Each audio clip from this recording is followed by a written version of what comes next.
Hello friends and welcome to the Exams Made Simple, and we are back again with the Hindu complete newspaper analysis for 4th of November 2021।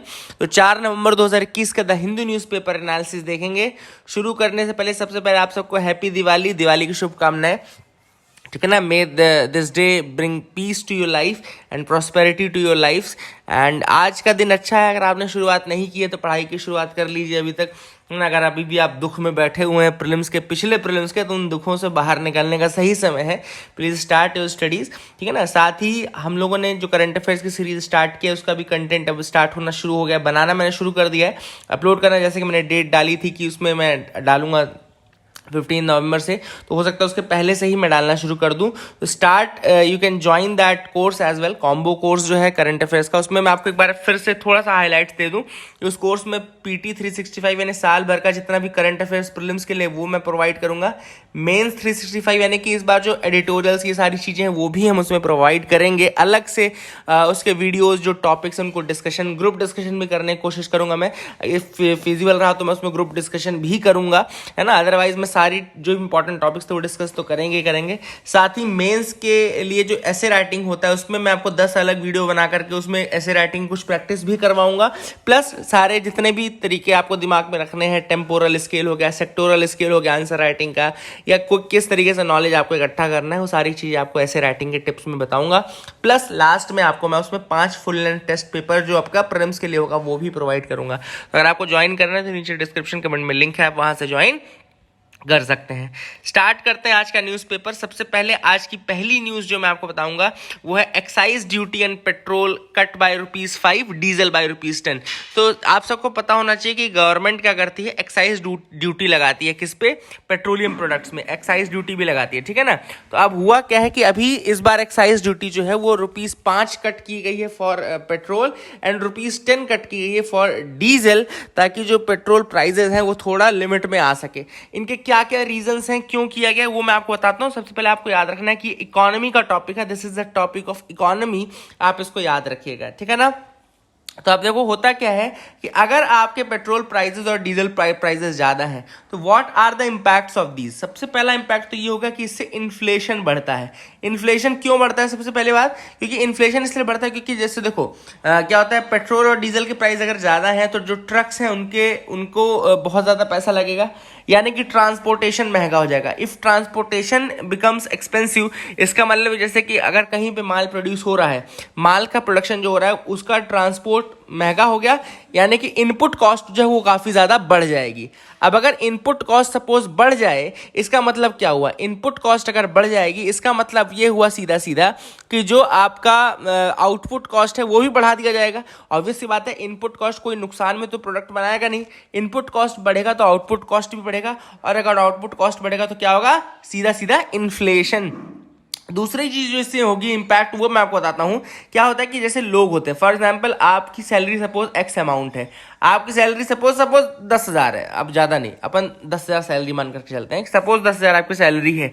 अब आप अगर उसका 1,000 रुपए का petrol ही महीने में भरवा रहे हैं तो आप फिर बाकी यूज कितना करेंगे, मतलब कि आपको फिर सेव भी तो करना है। तो आपके पास 9,000 रुपए बच रहा है क्योंकि आपने 1,000 का पेट्रोल भरा लिया है। तो इसका मतलब है कि आप फिर कंजम्पशन कम करेंगे। आप सोचेंगे कि भैया मैं 1,000 2,000 का कंजम्पशन कर लेता हूं, बाकी मैं फिर 7,000 सेव करके रखूंगा। ठीक है ना। लेकिन सपोज करो अब आपकी 10,000 ही सैलरी थी, लेकिन आपका जो पेट्रोल है वो 1,000 की जगह ना लेके केवल 500 का पेट्रोल लग रहा है, तो मतलब कि आपके पास 9,500 बच रहे हैं। तो फिर आप क्या करोगे कि कोशिश करोगे कि 2,500 का आप कंजम्पशन कर लो, यानी कि 500 आपके पास और कंजम्पशन के लिए बढ़ जाएगा।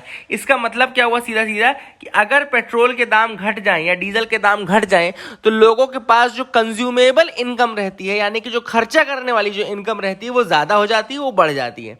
इसका मतलब है कि लोग कंजम्पशन ज्यादा कर पाते हैं। अगर लोग कंजम्पशन ज्यादा कर पाएंगे तो इकोनॉमी को इससे फायदा होगा कि नुकसान होगा? ऑब्वियस सी बात है, फायदा होगा। अगर कंजम्पशन इकोनॉमी में ज्यादा हो रहा है इसका मतलब है कि लोगों को, इसका मतलब है कि फिर प्रोडक्शन बढ़ेगा, और अगर इकोनॉमी आपकी स्लो डाउन पे चल रही है तो इकोनॉमी में एक पुश मिलेगा, इकोनॉमी को एक पुश मिलेगा। So that is the thing which will be the advantage of this thing, है ना। तो ये आपको याद रखना है। ठीक है, आगे मूव करते हैं, देखते हैं और क्या इंपॉर्टेंट न्यूज आइटम्स है जिनके बारे में हमको डिस्कस करना है। तो यहाँ पे मैं आपको कुछ और इंपॉर्टेंट न्यूज आइटम्स बता देता हूँ। ठीक है, पहली जो इंपॉर्टेंट न्यूज आइटम है आपको जो याद रखनी है वो यहाँ पे एनसीपीसीआर के बारे में। NCPCR issues notice to NCERT on transgender inclusion manual. अब यहाँ पे एक बहुत इंपॉर्टेंट न्यूज आई है कि जो एक मैनुअल है अभी रिसेंटली एनसीईआरटी ने बनाया है, transgender inclusion manual, transgender inclusion manual बनाया है। अब इसके रिगार्डिंग एनसीपीसीआर ने उसको बहुत सारी काफी खरी खोटी भी सुनाई है और उनसे कुछ सवाल ले पूछे। बताता हूं मैं क्या है इस मैनुअल में सबसे पहले और क्यों खरी खोटी सुनाई गई है वो अपन देख लेते हैं।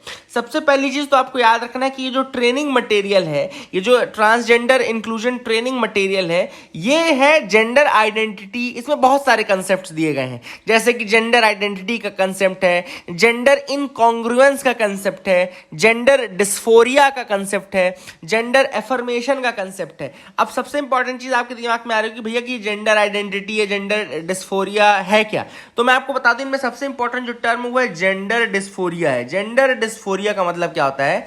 जेंडर डिस्फोरिया का मतलब होता है कि जब व्यक्ति अपने जो उसका बायोलॉजिकल सेक्स होता है उसके साथ अपनी जेंडर आइडेंटिटी को अलाइन नहीं कर पाता है। फॉर एग्जांपल सपोज अगर कोई मेल बॉय पैदा हुआ था, when he was born as a boy.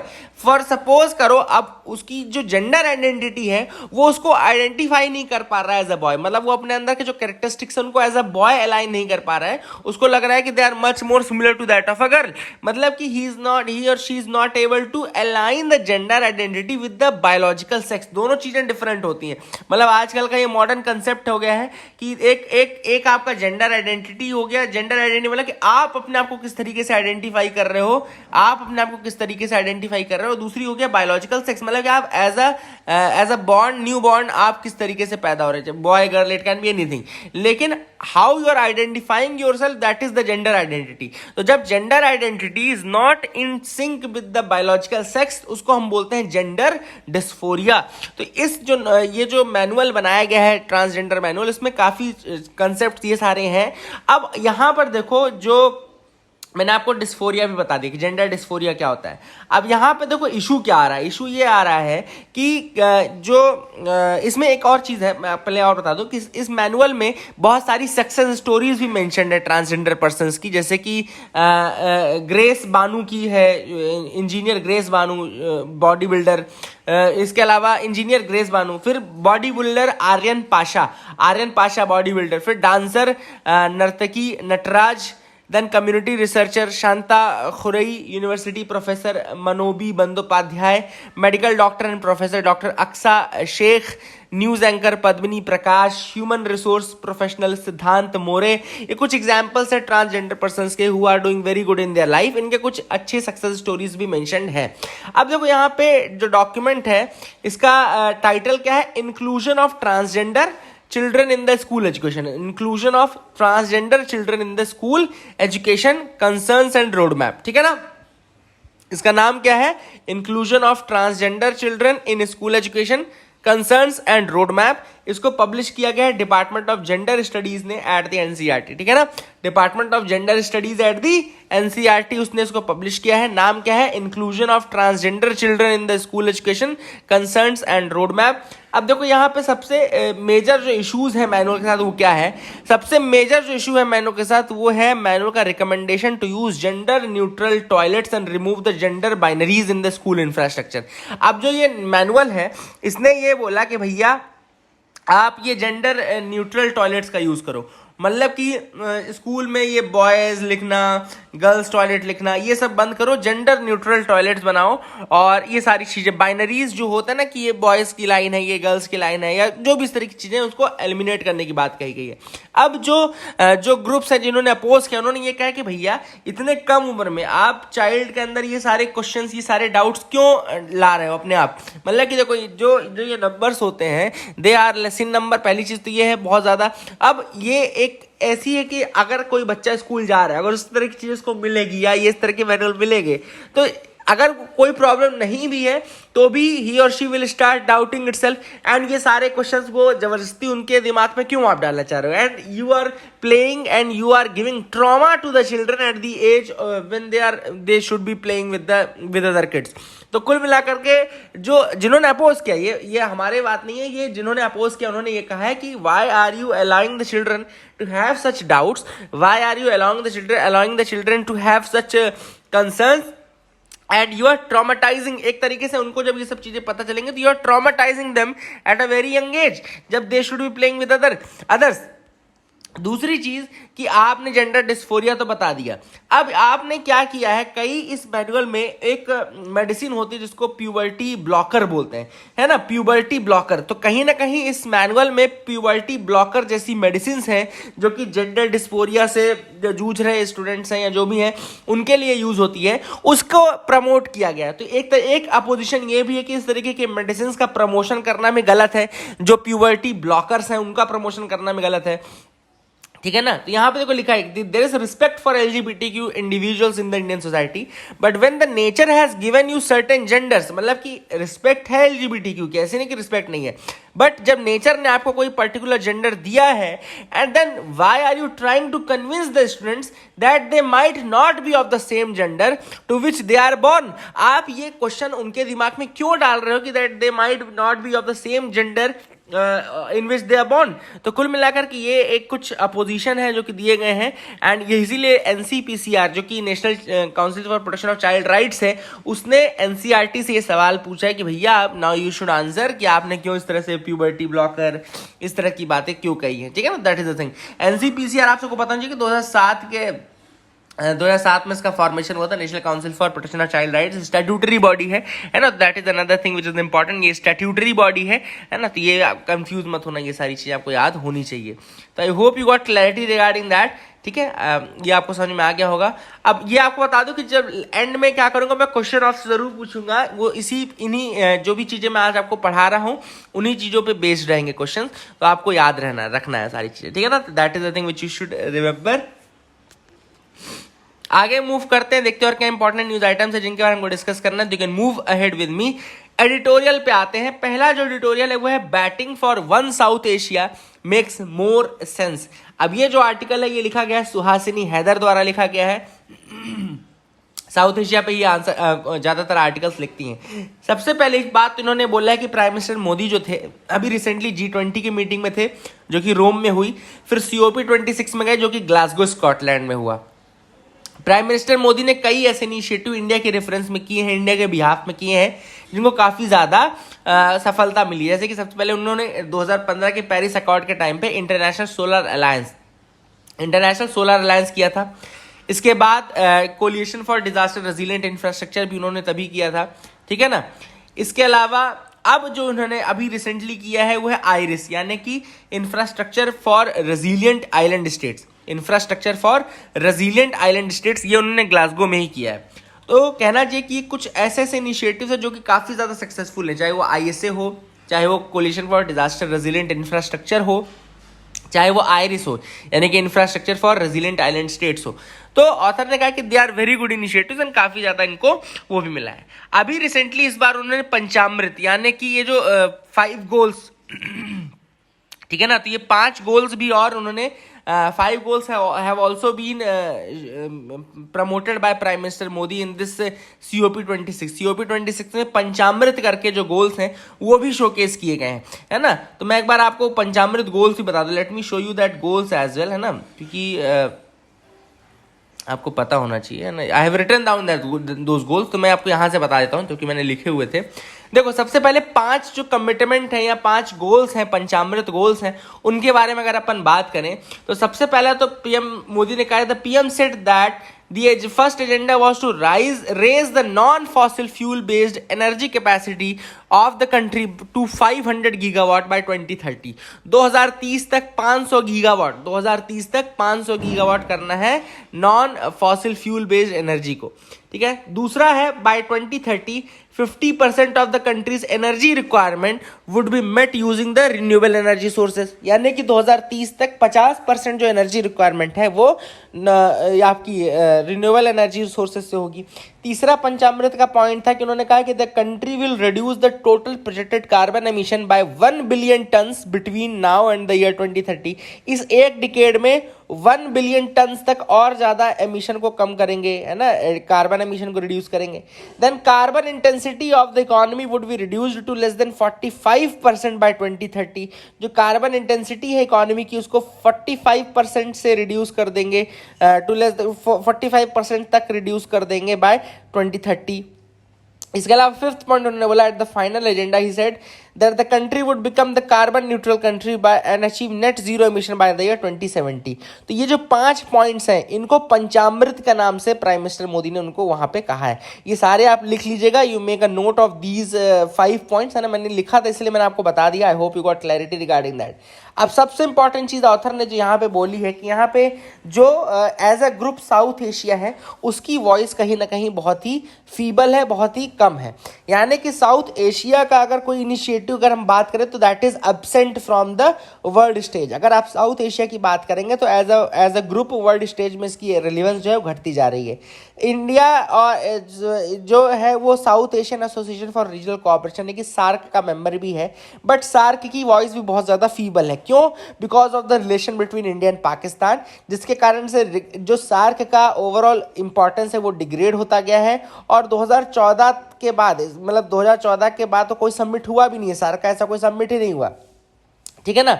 इसके बाद दूसरा जो रीजन है कि क्यों ये सार्क अच्छे से काम नहीं कर रहा, that is because of the Afghanistan issues. Afghanistan में जो तालिबान का टेक ओवर हुआ है वो दूसरा रीजन है कि क्यों ये काम नहीं कर रहा। तीसरा जो रीजन है वो ये है कि जो इंडिया हो गया, नेपाल हो गया, बांग्लादेश हो गया, भूटान हो गया, इनके बीच में भी कुछ डिफरेंसेस हैं। जैसे कि मान लो भूटान है, भूटान ने मोटर व्हीकल अमेंडमेंट के में जुड़ने से मना कर दिया, उन्होंने अपोजिशन कर दिया। भूटान ने अपोजिशन कर दिया कि भैया आपके व्हीकल्स को हम आपके जो प्लेन है उनको यहाँ पे आने नहीं देंगे या एयर स्ट्रिप का यूज नहीं करने देंगे या ये जो भी चीजें हैं, तो that was the part of that. तो भूटान ने इसको मना कर दिया। तो कहीं ना कहीं, और ये इसके अलावा लास्ट जो रीजन बताया कि bay of Bengal initiative for multi sectoral technical and economic cooperation जो है, बिम्स्टेक जो है, उन कंट्रीज का भी बहुत स्लो अपटेक है, मतलब वही बहुत ज्यादा मतलब फोर्स के साथ काम नहीं कर रही, बहुत स्लोली वो रिलेशंस को आगे बढ़ा रही हैं। तो कहना चाहिए साउथ एशिया में जो इकोनॉमीज है, साउथ एशिया में जो कंट्रीज है, उनका रिलेशनशिप कहीं ना कहीं बहुत ज्यादा इस तरीके से चल रहा है कि रिलेशनशिप बहुत आगे नहीं बढ़ पा रही, इसलिए जो वर्ल्ड स्टेज में उनका रेलिवेंस है वो कहीं ना कहीं घटा हुआ है और वर्ल्ड स्टेज में उनका जो इम्पैक्ट होना चाहिए वो भी कहीं ना कहीं मिसिंग है, ठीक है। This is what the author says. इसके बाद ऑथर ने कहा क्लाइमेट चेंज की अगर हम बात करें तो South Asia is slowly becoming the world's biggest area of concern when it comes to climate change.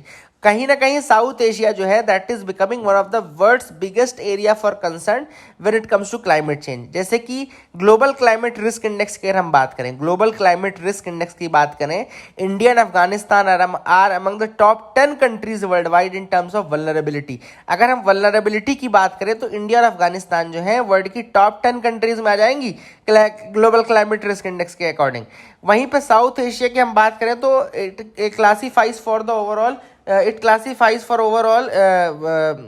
अगर हम बात करें for the South Asia it classifies for overall lowest values, ठीक है ना। And by one estimate 20 out of 23 major cyclone disasters in the world in the past have occurred around the Bay of Bengal, ठीक है ना।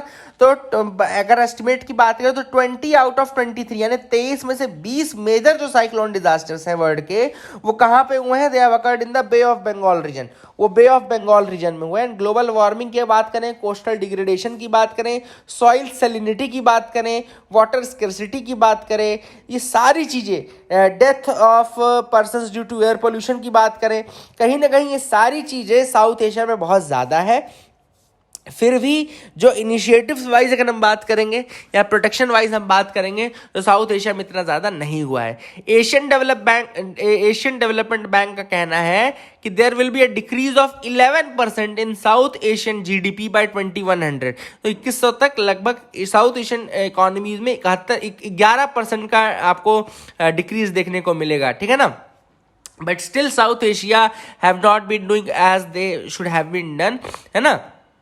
सी level already rise कर रहे हैं and climate migrants जो रहेंगे साउथ एशिया में बहुत ज़्यादा बढ़ने वाले 63 million climate migrants in South Asia by 2050 ये बढ़ने वाले हैं। This is as per the report of cost of climate in action displacement and distress migration. मतलब कि अगर आप क्लाइमेट इन एक्शन रखोगे यानी आप क्लाइमेट चेंज के अगेंस्ट इन एक्शन रखोगे या काम नहीं करोगे तो ये सारी चीज़ें कहीं ना कहीं बढ़ेंगी। तो ऑथर ने सारी इश्यूज बताए हैं, उसके बाद ये कहा है कि ये रीजंस भी मैंने आपको बता दिए, but now author says that कि हमारे यहाँ पोटेंशियल बहुत ज़्यादा है ना। अगर आप बात करें कि पोटेंशियल की तो साउथ एशिया में एज अ होल बहुत पोटेंशियल है।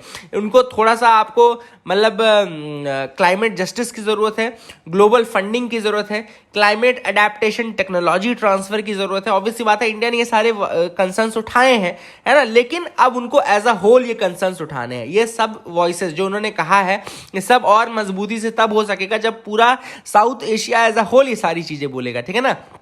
केवल इंडिया के बोलने से नहीं होगा। इंडिया ने तो कहते हैं कि भाई क्लाइमेट जस्टिस चाहिए, हमको फंडिंग चाहिए, हमको टेक्नोलॉजी चाहिए, लेकिन South Asia as a whole को ये चीज़ बोलनी पड़ेगी। इसके अलावा according to World Bank newly launch South Asia's road map climate smart investment opportunities in South Asia total a whopping $3.4 trillion, है ना, with energy efficient green building. तो ऑथर ने वही बोला है कि अगर आप साउथ एशिया रोड मैप की बात करें तो उसमें इतने पैसे की जरूरत है, इतनी अपॉर्चुनिटीज भी है वहां पे, और इतना उसमें कहीं ना कहीं कंजम्पशन लगेगा, पैसा लगेगा, और उसमें इन्वेस्टमेंट पोटेंशियल बहुत ज़्यादा है। Investment potential south Asia region में बहुत ज़्यादा है, जहां पे ग्रीन ट्रांसपोर्ट को, कनेक्टिविटी को, इंफ्रास्ट्रक्चर को, इलेक्ट्रिकल व्हीकल्स को प्रमोट किया जा सकता है। तो green transport, connectivity, infrastructure, electrical vehicles promote करने की जरूरत है। 2030 तक काफ़ी इन्वेस्टमेंट अपॉर्चुनिटीज है, लेकिन आपको ये इन्वेस्टमेंट कब मिल पाएगा, ये इन्वेस्टमेंट अपॉर्चुनिटी एक्चुअल में कब कन्वर्ट हो पाएगी, जब आप कहीं ना कहीं as a group, whole group की तरह बात करोगे, ना कि ऐसे सिंगल एंटिटीज की तरफ। लास्ट एक डिसएडवांटेज और ऑथर ने बताया है कि भैया देखो साउथ एशिया का अपना कोई बैंकिंग मैकेनिज्म भी नहीं है। अगर आप ब्रिक्स की बात करें तो वहां पे न्यू डेवलपमेंट बैंक है, वहीं पे Chinese led Beijing based Asian Infrastructure Investment Bank भी है, Japanese led Asian Development Bank भी है, लेकिन साउथ एशिया एज एंटिटी का कोई बैंक नहीं है। तो वहाँ पे फाइनेंशियल मैकेनिज्म की बात की है कि साउथ एशिया को अपने लिए एक फाइनेंशियल मैकेनिज्म बनाना चाहिए। और लास्ट जो रीजन है वो ये दिया गया है कि जो कार्बन फुटिंग है, ग्रोइंग कार्बन फुटप्रिंट, बहुत ज़्यादा कार्बन फुटप्रिंट बढ़ता जा रहा है, ऐसे में हमको बहुत अच्छे सॉल्यूशंस निकालने पड़ेंगे, और as a group South Asia as a group हमको निकालने पड़ेंगे। साउथ एशिया एक्सेप्शन बन के नहीं रह सकता है, that is the thing. And New Delhi जो है एज अ लीडरशिप प्रोवाइड कर सकता है साउथ एशियन रीजन को, न्यू दिल्ली लीडरशिप प्रोवाइड कर सकता है। तो that is what has been said in this article. I hope you got clarity. दूसरा जो आर्टिकल है वह India 5G leap is about powering tomorrow. सबसे पहली चीज जो 5th जनरेशन 5G आएगा वो कहाँ कहाँ यूजफुल रहेगा, पहली चीज तो ये वो यूजफुल रहेगा 4th इंडस्ट्रियल रेवोल्यूशन में। आप सबको पता है कि 4th इंडस्ट्रियल रेवोल्यूशन आने वाला है, जिसमें आपका ये आपका वर्चुअल रियलिटी जो होगा वो कंसेप्ट आएगा, आर्टिफिशियल इंटेलिजेंस का चीज़ आएगा, है ना। इन सारी चीज़ों के माध्यम से इंडस्ट्रियल रेवोल्यूशन जो लाया जाएगा, इंडस्ट्रियल आउटपुट को बढ़ाया जाएगा, और इसमें काफ़ी ज़्यादा हेल्प करने वाला है 5G टेक्नोलॉजी, क्योंकि इंटरनेट के बिना ये सारी चीज़ें फीजिबल नहीं है। फिर quality of service delivery improve की जाएगी। ऑब्वियसली बात है इंटरनेट की स्पीड अगर बढ़ेगी तो क्वालिटी ऑफ सर्विस डिलीवरी जो है वो भी इंप्रूव होगी। इसके अलावा इनोवेशन, जो रिसर्च कर रहे हैं, जो लोग ये सारी फील्ड में इन्वॉल्व है, उनके लिए 5G यूजफुल रहेगा, तो इनोवेशन में काफ़ी ज़्यादा मदद करेगा। एंड इसके अलावा facilitating smarter and developing societies, smarter, obviously बात है इंटरनेट के कारण स्मार्टर सोसाइटीज डेवलप होंगी। तो 4th IR हो गया, इंडस्ट्रियल रेवोल्यूशन हो गया, क्वालिटी ऑफ सर्विस डिलीवरी हो गई, इनोवेशन हो गया, स्मार्टर सोसाइटी हो गई। इसके अलावा मैं आपको बताता हूँ इंटरनेट ऑफ थिंग्स हो गया। इंटरनेट ऑफ थिंग्स मतलब कि आपका जो फिजिकल सिस्टम है वो नेट कनेक्टिविटी के थ्रू कनेक्ट किया जाएगा, है ना, ये सारी चीज़ें इसमें रहेगा। 5G टेक्नोलॉजी काफ़ी ज़्यादा रेवेन्यू भी जनरेट कर सकता है, इकोनॉमी को भी बहुत ज़्यादा फायदा मिलेगा, है ना। चीज़ें फास्ट होंगी, चीज़ें एफिशिएंट होंगी, ऑब्वियसली बात है टेक्नोलॉजी में आपको फायदा मिलेगा, ठीक है ना। और ज़्यादा टावर गड़ाए जाएंगे, उसमें काफ़ी ज़्यादा प्रोडक्शन करना पड़ेगा, काफ़ी टेक्नोलॉजी नहीं लगेगी, जॉब्स काफ़ी ज़्यादा बढ़ेंगे, लोगों को जॉब मिलेगा, ऑब्वियसली बात है सारे बेनिफिट्स हैं। लेकिन कुछ रोड ब्लॉक्स भी हैं। सबसे पहले अगर हम बात करें तो क्या हम इन सारी चीज़ों के लिए तैयार हैं, are we prepared for all these things. तो department of telecommunication estimate किया है दैट की बहुत ज़्यादा फाइनेंशियल कंडीशन जो है टेलीकॉम कंपनीज की वो अच्छी नहीं है। अगर टेलीकॉम कंपनीज की बात करें तो बहुत अच्छी नहीं है। अगर आप देखें number of telecom operators they have come down to handful from around 15 to a few handful from around 15 to a few years back. मतलब पहले 15-16 जो हमारे यहाँ बहुत अच्छे बड़े बड़े टेलीकॉम ऑपरेटर्स थे वो 5-6-7 बज के रह चुके हैं, है ना। तो कहना चाहिए कि बहुत अच्छी कंडीशन नहीं है टेलीकॉम ऑपरेटर्स की इंडिया में, है ना। इसके अलावा जो 5G में रिक्वायरमेंट है, ना केवल फाइनेंशियल रिक्वायरमेंट है बल्कि इंफ्रास्ट्रक्चरल रिक्वायरमेंट्स भी हैं, तो काफ़ी ज़्यादा वहाँ पे भी काफ़ी ज़्यादा इन्वेस्टमेंट लगेगा, बहुत ज़्यादा इन्वेस्टमेंट की ज़रूरत पड़ेगी। ट्रायल रन जो 5G में हुए हैं वो डेवलप्ड कंट्रीज़ में जैसे जापान में हुए हैं, USA में हुए हैं, तो इन्वेस्टमेंट बहुत ज़्यादा हाई लगेगा। मतलब कि 6 मिलियन पर स्मॉल सिटी से लेकर के 60 मिलियन पर लार्ज और डेंसली पॉपुलेटेड सिटी तक इन्वेस्टमेंट लग सकता है। ये तो केवल ट्रायल स्टेज में जापान वापान में पता चला है, ठीक है ना। कहीं ना कहीं डिजिटल इकोनॉमी को, डाटा इंटेंसिव डिजिटल इकोनॉमी को, इन सबको बहुत पुश मिलने वाला है, बहुत ज़्यादा पुश मिलेगा बिकॉज ऑफ द 5G। यानी कि 5G का बेनिफिट आपको डिजिटल इकोनॉमी में मिलेगा, है ना। और इसके अलावा जो आप इंटरनेट ऑफ थिंग्स मैंने बताया था, स्मार्ट सिटीज़ मिशन आप बोलेंगे, स्मार्ट एग्रीकल्चर अगर बोले, एनर्जी मॉनिटरिंग बोले, टेली मेडिसिन बोले, टेली हेल्थ बोले, इंडस्ट्रियल ऑटोमेशन बोले, रिमोट पेशेंट मॉनिटरिंग बोले, ये सारे आप लिख लो कि 5G का यूज़ कहाँ कहाँ होने वाला है। 5G का यूज़ कहाँ कहाँ होने वाला है मैं फिर आपको बता रहा हूँ, जो मैं बोल रहा हूँ उसको लिख लो आप लोग, ये आंसर राइटिंग बहुत मदद होने वाला है। पहला इंटरनेट ऑफ थिंग्स हो गया, इंटरनेट ऑफ थिंग्स जैसे आपने घर अपने ऑफिस में बैठ के अपना AC बंद कर दिया ना, टेली हेल्थ हो गया, टेली मेडिसिन हो गया, इंडस्ट्री ऑटोमेशन हो गया, इंडस्ट्री में जो प्रोसेस है उनको ऑटोमेट करने के लिए, रिमोट मॉनिटरिंग हो गई, स्मार्ट ग्रिड्स हो गए, जो स्मार्ट ग्रिड्स की हम बात करते हैं, इलेक्ट्रिसिटी स्मार्ट ग्रिड्स, ये सब स्मार्ट ग्रिड हो गए। तो ये सारे डिजिटल रेवोल्यूशन लाने का काम करेगा, डिजिटल रेवोल्यूशन हो गया। ये सारी चीज़ें 5G के आने से आ सकती है, लेकिन वही वाली बात है कि आपको इन्वेस्टमेंट, आपको सारी चीज़ें करनी ज़रूरी है। सबसे इंपॉर्टेंट चीज़ जैसे अभी रिसेंटली ये बोला गया कि आपको व्हाट शुड बी डन, तो सबसे पहले आपको आइडेंटिफाई करना है कि भैया 5G आपको रोल आउट करना कहाँ से है। आपको किसी गांव से 5G रोल आउट तो नहीं करना है, तो सबसे पहले आपको ये गिने हुए चंक्स निकालने पड़ेंगे जहां मेजर इंपैक्ट देखने को मिल सकता है, तो वो जगहें पहले निकालो, वहां पे 5G का रोल आउट करो, है ना, उसको डिप्लॉयमेंट करो सक्सेसफुली। आप लेवल प्लेइंग फील्ड बनाओ ताकि जो मार्केट मैकेनिज्म है वो ऑपरेट हो सके, फैसिलिटेट हो सके और वहाँ पे जो कॉम्पिटिशन है वो बरकरार रहे। ऐसा ना हो कि किसी एक की मोनोपोली रह जाए और बहुत उसका पूरा बर्डन जो है वो फिर कंज्यूमर्स पे पड़े, ठीक है ना। इसके अलावा अभी रिसेंटली कुछ अच्छी चीज़ें हुई हैं, जैसे कि मोराटोरियम जो था, moratorium on dues, redefining the adjusted gross revenue. Adjusted gross revenue की डेफिनेशन नहीं लाएगी, जिसमें बोला गया कि नॉन टेलीकॉम जो सोर्सेज हैं उनके ऊपर AGR नहीं लगेगा, उनको AGR में इंक्लूड नहीं किया जाएगा। तो ये एक अच्छा डिसीजन था, ठीक है ना। इसके अलावा जैसे यहाँ पे ये भी कहा गया कि 100% फॉरेन डायरेक्ट इन्वेस्टमेंट किया गया है टेलीकॉम सेक्टर में अंडर द ऑटोमेटिक रूट। ये काफ़ी अच्छे पॉलिसी रिफॉर्म्स है जो कि काफ़ी लॉन्ग वे में जाने वाले हैं, ठीक है ना। एंड 5G आने वाला है, इसके लिए PPP को हमको और ज़्यादा प्रमोट करना है, पब्लिक प्राइवेट इन्वेस्टमेंट को, पब्लिक प्राइवेट पार्टनरशिप को हमें प्रमोट करना है ताकि उससे इन्वेस्टमेंट ज़्यादा से ज़्यादा आ सके, इन्वेस्टमेंट को फैसिलिटेट करना है। So these are the things which have been mentioned in this article. I hope you got clarity regarding these editorials. आपको समझ में आ गया होगा, अच्छे आर्टिकल्स थे, आपको समझ में आ गए होंगे। आगे मूव करते हैं, न्यूज़ एनालिसिस पार्ट में आते हैं। Let's move to the news analysis part now, ठीक है। तो यहाँ डील करते हैं अपन, अगले आर्टिकल्स में आते हैं, देखते हैं और क्या इंपॉर्टेंट न्यूज़ आर्टिकल्स हैं।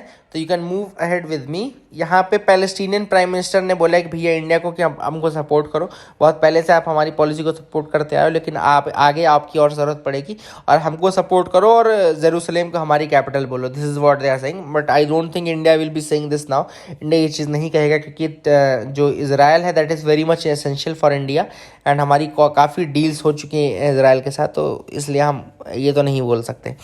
At COP26 Tamil Nadu teenager tells leaders that youth are angry. अब यहाँ पे एक तमिलनाडु की टीनेजर गर्ल है जिसका नाम है Vinisha Uma Shankar. You remember the name Vinisha Uma Shankar. क्यों?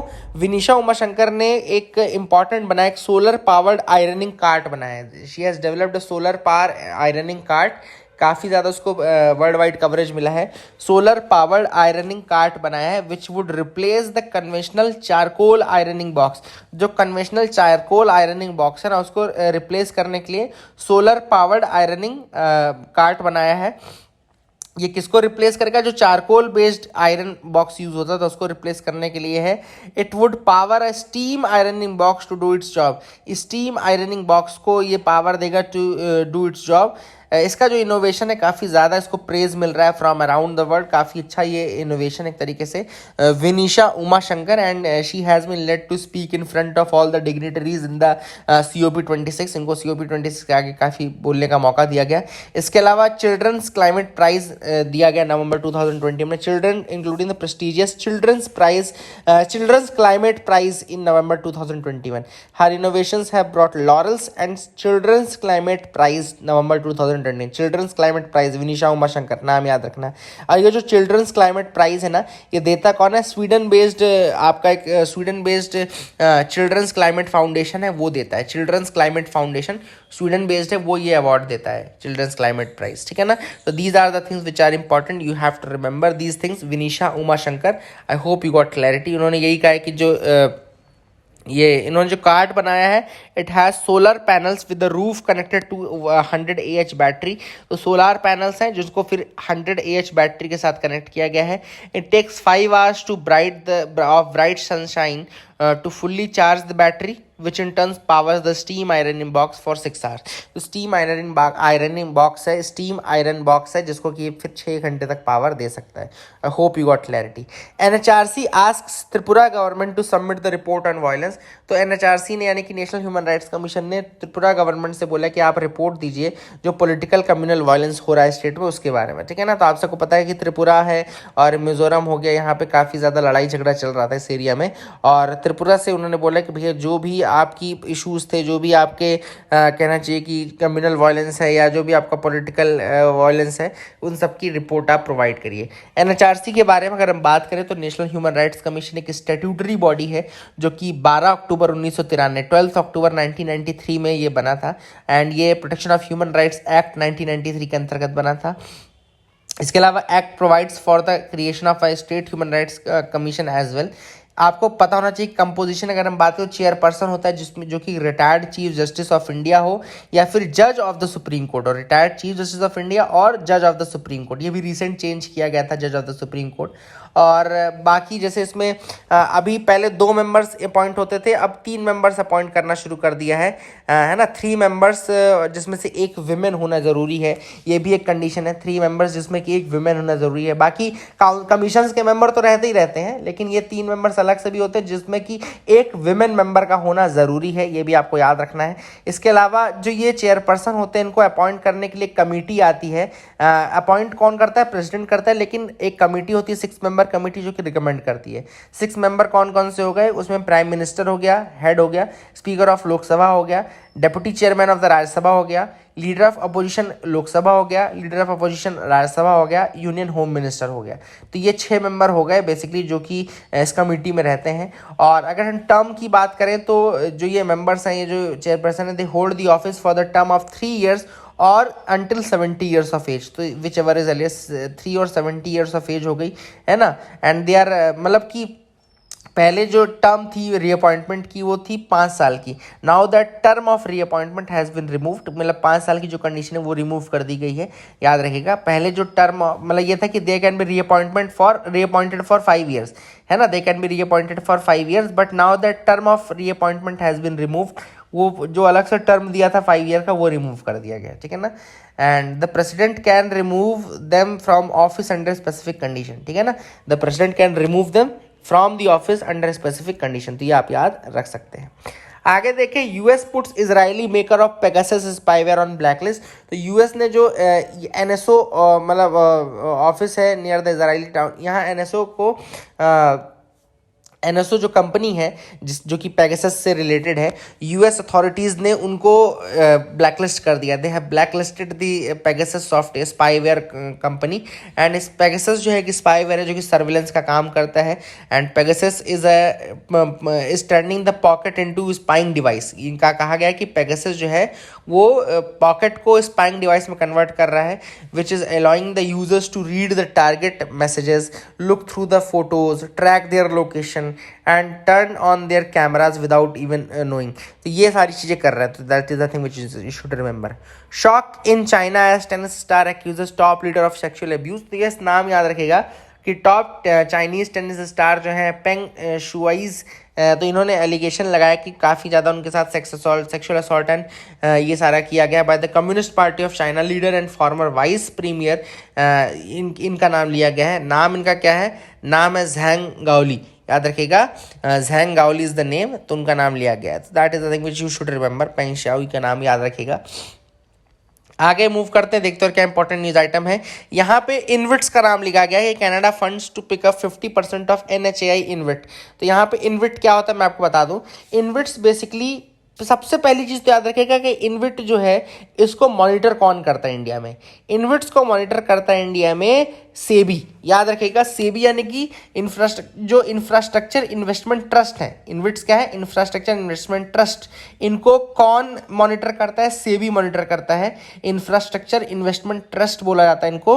और एक infrastructure investment trust amendment regulation 2016 था, उसके अंतर्गत जो है इनविट्स को मॉनिटर करने का काम कौन करता है? सेबी करता है।